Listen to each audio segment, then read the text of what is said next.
I need you to stop all that healing. If you're stuck in a cycle of constantly processing the same pain, at some point you have to stop healing and start evolving. So here are 5 powerful alternatives to constantly having to heal from being hurt, disappointed, triggered, and emotionally drained. Number 1, neutralize your triggers. Instead of healing the wound over and over, just ask yourself, why does this still have power over me?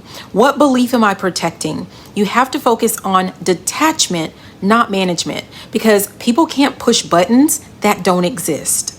So, for example, you keep getting upset when your ex posts some passive aggressive stuff online. Instead of calling them out or venting, you ask, why does this still bother me? What unresolved need am I attaching to their behavior? Then you just block them, not out of avoidance, but because you realize that the button is your expectation, not their behavior. You don't need to fix them. You can't fix them. So just remove all access from them. Number 2, strengthen your emotional discipline. Not everything needs to be felt, processed, or shared. Sometimes it needs to be redirected, contained, or alchemized. Work on emotional command, not just emotional expression. You don't have to ride every emotional wave. Choose to be strategic, not sentimental. So for example, your coworker says something shady in a meeting. Instead of reacting emotionally or venting to everyone and anyone that will listen, you document the pattern, you stay composed, and you bring it to your manager with clarity, not with chaos. You're not suppressing. It's called choosing the right battlefield.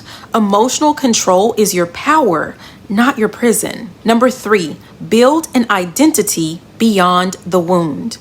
Healing often keeps people bound to their past pain identity.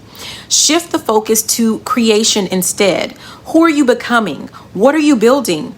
Anchor yourself in your values, your vision, and your power, not in your past. So, for example, you were cheated on. Instead of doing another heartbreak detox or rehashing the betrayal with family and friends, you say, this doesn't define me. So what does? You start a project, level up your style, or redirect your routine. You don't just heal, you evolve. Now when people ask what happened, it's just a footnote, not your full story. Number 4, train for resilience, not sensitivity. The world is not going to walk on eggshells for you. Stop asking for safer people. Become the version of yourself that is harder to destabilize.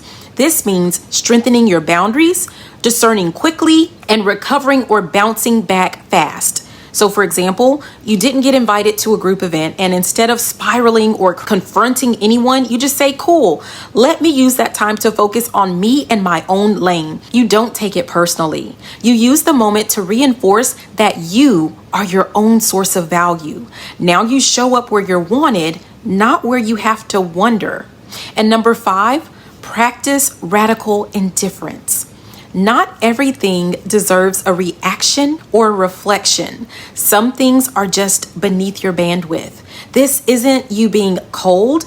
It's called energetic conservation.